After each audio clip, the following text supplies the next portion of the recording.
was a culture that I was in, which was a dark place. And whether you like it or not, it ruins a person who lives a lifestyle like that. At the beginning, it seems good, it's trying to get a wreck, but it destroys the person.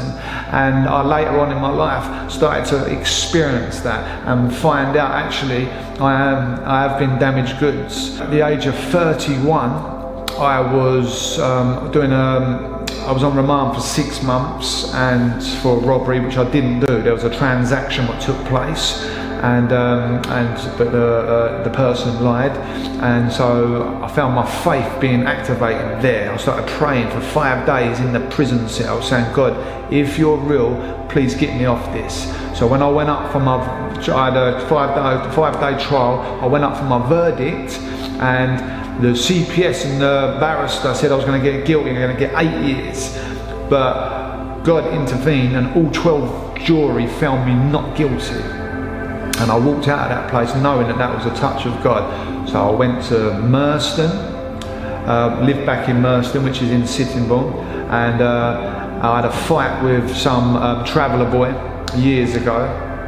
He come back with revengeance. And that's when I had my second murder attempt on my life. We're just about to come up to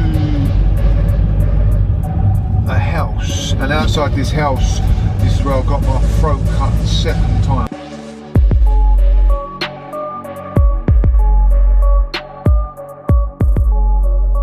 I was on methadone, I was on heroin, crack cocaine, I was on Rivotril, pre-gabs.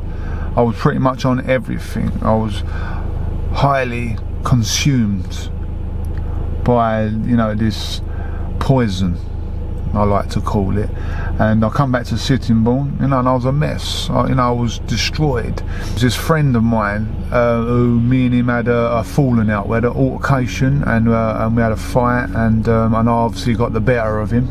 But he didn't want to swallow that, so he said, I'm going to come back for you.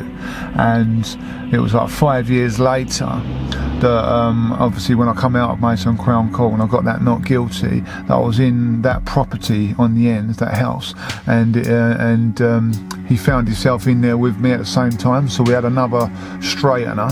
And but then he ran out of the house in mid-flow of having that toe-to-toe, and went and got a blade, and then come back, and then he chopped me down my neck.